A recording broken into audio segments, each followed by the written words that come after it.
বিসমিল্লাহির রহমানির রহিম। প্রিয় দেশবাসী, আসসালামু আলাইকুম রহমতুল্লাহি বারাকাতু। আমি লিটন চৌধুরী আজকে আপনাদের সামনে হাজির হলাম।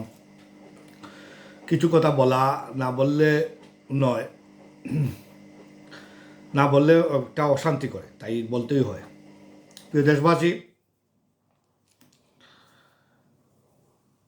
যে জামাতি ইসলাম যে তার নির্বাচনের ফলাফল আপনারা দেখছেন, যে জামাতি ইসলামী 71 সিট পেয়েছে।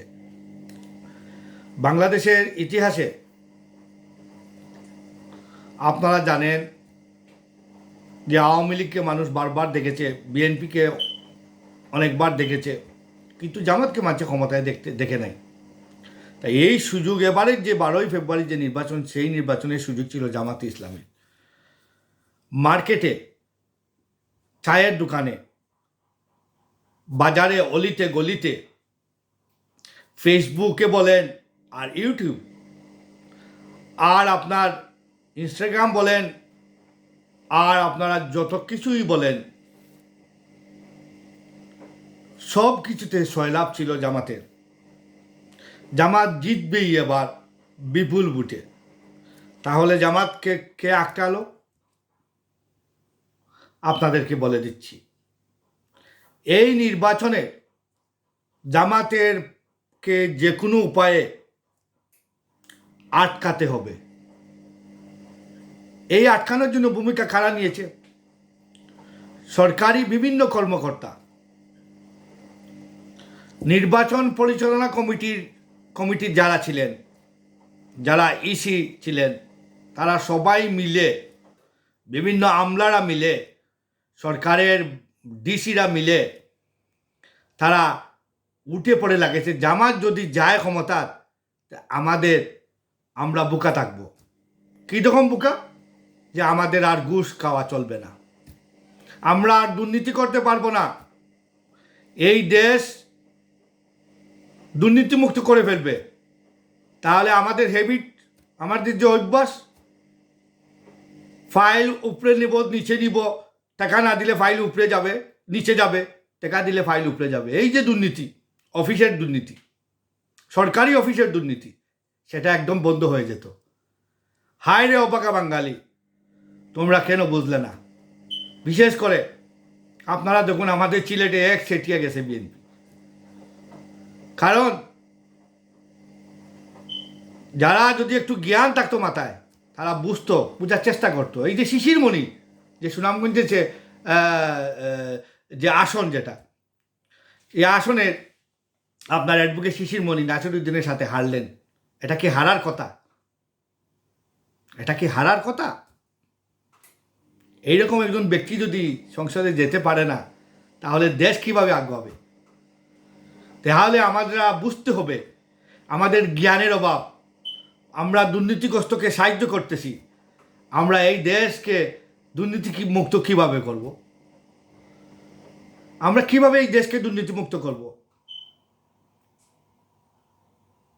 তাহলে প্রিয় দেশবাসী, এই নির্বাচনের ফলাফলটা আপনাদেরকে আমি বলে দিলাম।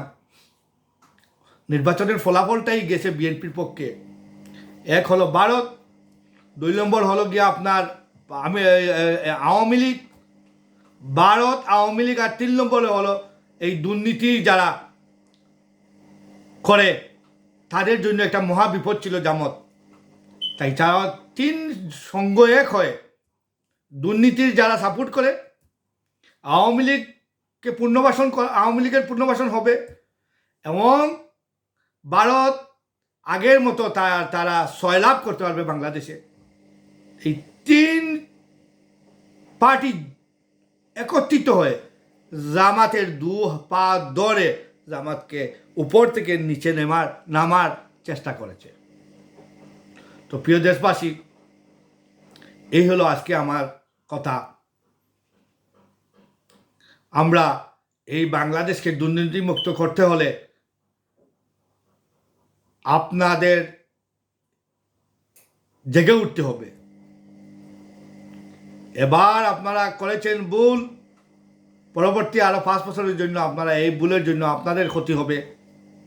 আর এখন আপনাদেরকে আবারও বলতেছি, নেক্সট ইলেকশনে আপনারা যাচাই বাছাই আর একটু করবেন। টেকার কাছে বিক্রি হবেন না। একটা ভোট একটা আমানত, এই ভোটকে খেয়ানত করবেন না।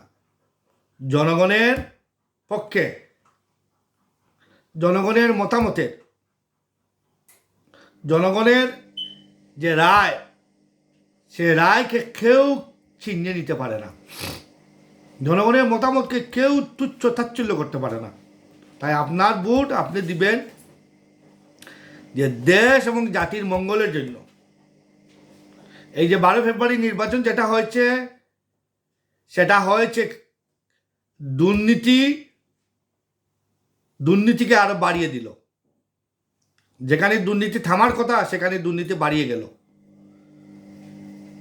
এখন আপনাদের দেখার বিষয়, এই 5 বছর আপনারা দুর্নীতিমুক্ত বাংলাদেশ পেয়েছেন কিনা। যে দেশে দুর্নীতি হয় না এমন কোনো দেশ নেই, দুর্নীতি হয়। কিন্তু আমরা যে দেশে আছি, ইংল্যান্ডে, সেই দেশে দুর্নীতি হয় কি হয় না? হয় না। এই দেশে যদি দুর্নীতি হয়, আপনি কোনো অফিসে গিয়ে ঘুষ দিয়ে কোনো কাজ করাতে পারবেন না। তাহলে দুর্নীতি কোথায়? পুলিশে আপনাকে ধরছে, আপনাকে যদি পুলিশ আইডেন্টিফাই করতে পারে, আপনি ইন্স্যুরেন্স নাই গাড়ির, আপনার রোড ট্যাক্স নাই গাড়ির, আপনার এই নাই সেই নাই, তখন আপনাকে সে আটকাতে পারে, আপনার ফাইন করবে, নাইলে আপনাকে জেল দিবে, নাইলে আপনাকে যা ইচ্ছা তাই করতে পারবে পুলিশের ক্ষমতা তখন। এখানে হ্যালো, আমি বিএনপির লিডার জনাব অমুক বলতেছি, আমার বাইকে ছেড়ে দেন, এটা চলবে না, এটা চলবে না। এই ইংল্যান্ডে তারেক রহমানও ছিলেন, এটা চলে কিনা উনাকে বলিয়েন। কোনো সাংবাদিকের যদি সাহস থাকে, বুকে ভিতর না, বুক থেকে আপনার সাহস বের করতে হবে, বুকের ভিতরে চাপা রাখলে চলবে না। সাহস করে বলবেন যে আপনি যে 18 বছর ছিলেন ইংল্যান্ডে কোনো দুর্নীতি হয় নাকি? যদি আপনি গাড়ি চালান, আপনি যদি বাংলাদেশের বিএনপি চেয়ারপারসন খালেদা জিয়ার পুত্র বলে, আপনি কি ছাড় পাবেন? আপনার গাড়ির যদি কোনো কাগজ থাকে না, পুলিশের আপনাকে আটকায়। লন্ডনের মাটিতে যদি আপনি আটকা পড়েন পুলিশের কাছে, যদি বলেন আমার মা বাংলাদেশের প্রাইম মিনিস্টার, আমি বাংলাদেশের প্রেসিডেন্টের ছেলে, আমার নাম জনাব তারেক রহমান, আমাকে ছেড়ে দেন, আমি আপনাদেরকে ক্ষমতায় গেলে আপনাদেরকেও আমি পুরস্কৃত করব, ওনারা কি আপনাকে ছাড়বে? না এই কথা বলার জন্য, এই কথার অপরাধে আপনাকে জেলে নিবে? এই কথা বলার জন্য, ঘুষ দেওয়ার জন্য বা প্রলোভন দেওয়ার জন্য, পুশ করার জন্য পুলিশ কি করবে? ইংল্যান্ডের পুলিশ আপনাকে জেলে দিবে, কারণ তারা ঘুষ খায় না। ইংল্যান্ডের পুলিশ ঘুষ খায় না, ঘুষ দেওয়ার অপরাধে আপনাকে জেলে নিবে। তো প্রিয় দেশবাসী, এই দুর্নীতিমুক্ত বাংলাদেশ গড়ার জন্য আমাদের সংগ্রাম ছিল বিএনপির বিরুদ্ধে নয়, আমাদের সংগ্রাম ছিল এই বাংলাদেশের মানুষের মুখে হাসি ফোটানোর জন্য। আমি অনলাইন অ্যাক্টিভিস্ট হিসাবে মাঝে মধ্যে কথা বলি দেশ এবং জাতির জন্য। এখানে আমি তারেক রহমানের তুষামত পাওয়ার জন্য কথা বলি না, জামাতের তুষামত পাওয়ার জন্য কথা বলি না, আওয়ামী লীগের তুষামত পাওয়ার জন্য কথা বলি না। আমার কথা হয় এই দেশের 18 কোটি মানুষের স্বার্থ যেখানে জড়িত থাকবে, সেইখানেই আমি বজ্রকণ্ঠে আওয়াজ তুলব, 18 কোটি মানুষের পক্ষে আমার কথা বলবো। তো প্রিয় দেশবাসী, নির্বাচন আগেও বলেছি পুরোপুরি সুষ্ঠু হয় নাই, বহু অংশে নির্বাচন জালিয়াতি হয়েছে, টিআইবি রিপোর্টেও তা প্রকাশ হয়েছে। ট্রান্সপারেন্সি ইন্টারন্যাশনাল বাংলাদেশ, টিআইবি সংক্ষেপে, তারাও এই রিপোর্ট পেশ করেছে। বহু অংশে, বহু জায়গায় এটা ভোট জালিয়াতি হয়েছে। সুষ্ঠু নির্বাচন, কিছুটা সুষ্ঠু নির্বাচন হয়েছে, কিন্তু পুরোপুরি সুষ্ঠু নির্বাচন হয় নাই। প্রিয় দেশবাসী, আপনাদেরকে বলবো, দুর্নীতি একটা বড় ধরনের একটা ব্যাধি, একটা ডিজিজ, একটা রোগ। এই ডিজিজকে আপনারা যদি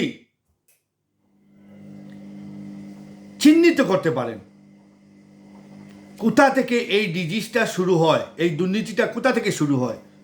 তো এই ডিজিজ যদি আপনি রোগ নির্ণয়ন করতে পারেন,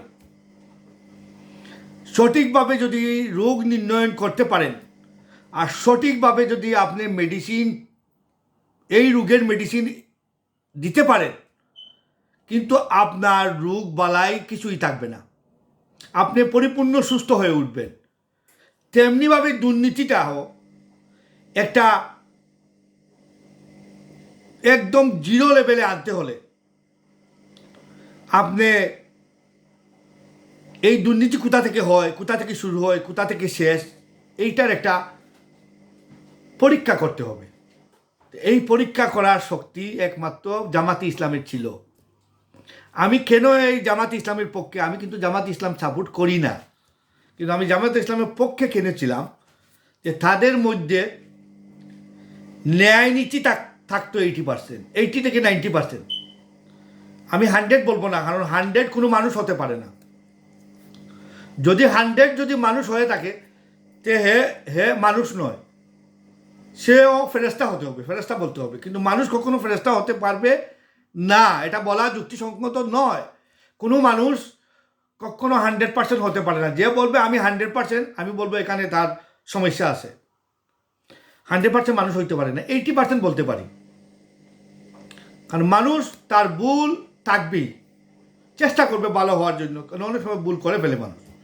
তাই আমি 80% বলছি, জামাত যদি যাইতো ক্ষমতায়, 80% দুর্নীতি বাংলাদেশ থেকে রুখে দিতে পারতো, জিরো লেভেলে আনতে পারতো না। কারণ জিরো লেভেলে দুর্নীতি কোথায়, সব জায়গায় কিছু না কিছু হয়, কিন্তু পরিসংখ্যান হিসাব করলে একবারে আপনার এটারে বলা যায় আমাদের দেশের তুলনায় এটা 0%, নো দুর্নীতি বলতে হবে। এই ইংল্যান্ডের মতো দেশে আপনার দুর্নীতি হয়, কিন্তু সব জায়গায় হয় না, কিছু কিছু জায়গায় দুর্নীতি কিছুটা হয়, তারপরেও এটা আমাদের দেশের তুলনায় জিরো। বাংলাদেশের দুর্নীতি সব জায়গায়, প্রতিটা সেক্টরের মধ্যে দুর্নীতি। তো প্রিয় দেশবাসী, আমি অ্যানালাইজ করে কথা বলি, এমন কোনো সেক্টর নাই যে সেক্টরে দুর্নীতি নাই। কোর্ট কাছারির মধ্যে আপনি যান, সেখানে গেলে দেখবেন দুর্নীতির আখড়া। দুর্নীতির আখড়া বুঝছেন নি আপনার? এখানে দুর্নীতি আর কথা বলার জায়গায় নাই, এত দুর্নীতি, এত দুর্নীতি হয় কোর্ট কাছারিতে। আপনি হাইকোর্ট বলেন আর সুপ্রিম কোর্ট বলেন, আর আপনি আমাদের সিলেটের কোর্ট বলেন, সব জায়গায় আপনার দুর্নীতি, দুর্নীতির একটা আখড়া হইল গিয়ে কোর্ট। ফিয়ন থেকে ফেদা থেকে আপনার উপর লেভেল যা আছে সবাই দুর্নীতিগ্রস্ত থাকে। যারা 2-1 সৎ লোক থাকে, এদের সাফায় পড়ে, এদেরও সততা হারিয়ে যায়। তো প্রিয় দেশবাসী, আপনাদেরকে বলবো, মণিমুক্তা আমরা চিনি না। আমরা খেলা করি ব্যাংকে নিয়ে, ব্যাংকে লাফালাফি করে, সেই ব্যাংকে নিয়ে আমরা খেলাধুলা করি। আমরা খেলাধুলা করি কুকুরদের নিয়ে, আমরা খেলাধুলা করি যারা এই সমাজের কীট পতঙ্গ তাদেরকে নিয়ে। আমরা মণিমুক্তা, তাদেরকে আমরা চিনি না। আমরা এই দেশের যারা ন্যায় নীতিবান নিষ্ঠার সাথে যারা দেশকে ভালোবাসে, তাদেরকে আমরা চিনি না। আমরা চিনি যারা বুলি উড়ায়, যারা বিভিন্ন কথা বলে, হ্যাঁ, যাদের মানে কথার মধ্যেই দেখবেন অনেক ভুল ত্রুটি আছে, যারা ভারতের পক্ষে কথা বলে, যারা কখনো দেখবেন স্বৈরাচারের পক্ষে কথা বলে, হ্যাঁ, এই স্বৈরাচাররা 18 বছর তাদেরকে গায়ে দিত সকালে বিকালে, সেই স্বৈরাচারদের নিয়ে তারা কথা বলে, সেই ফেসিস্টদের তারা পুনর্বাসনের কথা বলে, সেই ফেসিস্টদের অফিস তারা খুলে দিচ্ছে, হ্যাঁ, এদের রাজনীতি করার সুযোগ দিচ্ছে। এর কারণ উদ্ঘাটন করলে আপনারা পেয়ে যাবেন বাংলাদেশ দুর্নীতিগ্রস্ত হবে না দুর্নীতিমুক্ত হবে।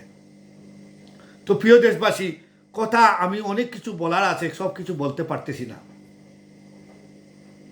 আমার মুখে কেউ চাপা দিতে পারবে না, কিন্তু এরপরেও সময়ের যে অভাব, কারণ লম্বা ভিডিও হয়ে গেলেও আপনাদের অনেক প্রবলেম হয়ে যায়।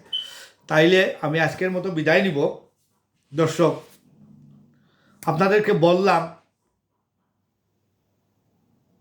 আমরা চুরি করলো, ডাকাতি করলো, এরপর আমি করে চলে গেল। এরপরে আমি জুড়ে চিৎকার দিলাম, চুর চুর চুর, ডাকাত ডাকাত ডাকাত, দৌড়ো দৌড়ো দৌড়ো। কাম হবে না। চুরি করে চলে গেছে, আর কে ধরবে তাকে? ডাকাতি করে চলে গেছে, কে ধরবে তাকে? আপনারা চিল্লাতে হবে, চিৎকার দিতে হবে আগে, চুর আসতেছে, চুর আসতেছে, দৌড়ো দৌড়ো দৌড়ো, ডাকাত আসতেছে, দৌড়ো দৌড়ো দৌড়ো। তখন জনগণ, এলাকাবাসী সোচ্চার হবে, ডাকাত ধরতে, আপনাকে সাহায্য করতে সব ঝাঁপিয়ে পড়বে। তো প্রিয় দেশবাসী, সময় সুযোগ বারবার আসে না। কানায় লাঠি একবার হারায়, বারবার হারায় না। মন থেকে কথাগুলা বলছি, মনের ভিতর থেকে কথাগুলা বলছি, কোনো লেখে স্ক্রিপ্ট করে কথাগুলা বলতেছি না। মনের ভিতরের যে ব্যথা, সেই ব্যথার কথাগুলা বলতেছি আপনাদেরকে। আমার সারা অঙ্গে ব্যথা, ঔষধ দিব কোথায়? সারা অঙ্গে ব্যথা, ঔষধ দিব কোথায়? কোথায় আমি বিক্স লাগাবো? কোথায় আমি বাম লাগাবো? সারা অঙ্গেই তো আমার ব্যথা। তো প্রিয় দেশবাসী, এই ব্যথা দূর করতে হলে আপনাদেরকে একনিষ্ঠভাবে কাজ করতে হবে। আপনারা যে যেখানে থাকবেন সেখান থেকেই আপনি কাজ করতে পারবেন। আপনি মনে করবেন আমি এই দেশের রাজা, আমারই এই দেশ, আমি একটাকে গঠন করতে হবে। যখন আপনারা এইটা বুঝবেন, তখনই বাংলাদেশ সুনির্ভরশীল, শান্তিপ্রিয় একটা বাংলাদেশ হয়ে যাবে। আমি দুর্নীতি করব না, দুর্নীতি করতে দিব না, আপনার দুর্নীতিমুক্ত হয়ে যাবে এই বাংলাদেশ। আপনারা এখন থেকে গড়ে গড়ে রুখে দাঁড়ান, আর বলতে থাকুন আমি আর দুর্নীতি করব না, আমি দুর্নীতি প্রশ্রয় দিব না, দুর্নীতি করতেও দিব না। যেখানেই দুর্নীতি সেখানেই আমি প্রতিবাদ করে গর্জে উঠব, বাঘের মতো গর্জন দিব। প্রিয় দেশবাসী, আজকের মতো বিদায় নিলাম। আবারও দেখা হবে। আপনাদেরকে আমার মন থেকে, অন্তর থেকে, অন্তরস্থল থেকে ধন্যবাদ, শুভেচ্ছা জানাইয়ে আজকের মতো বিদায় নিলাম। কথা বলবো, আগামীতেও কথা বলবো। এখন আমি বিএনপির বিরুদ্ধে তেমন কোনো সুচ্ছার কথা বলবো না, কারণ আমি দেখব ওদের 1 বছরের কাহিনী দেখব। কিছু আমি বলবো, কিন্তু পুরাদমে যখন আমি বলবো 1 বছর পরে আমি বিএনপিকে দেখব, ওয়াচিং করব। বিএনপি যে কথাগুলো বলছে সেইভাবে চলতেছি না, এরপরে আমার বয়ান শুরু হবে। এই বয়ান থামবে না, কেউ থামাতে পারবে না। মৃত্যুর আগ পর্যন্ত বয়ান চলতেই থাকবে ইনশাআল্লাহ। ও আজিজ, আল্লাহ রব্বুল আলামিন আপনাদের সবাইকে শোনার, বুঝার, চলার শক্তি দান করুন। আল্লাহুম্মা আমিন। আবারও দেখা হবে। আসসালামু আলাইকুম ওয়া রাহমাতুল্লাহি ওয়া বারাকাতুহু।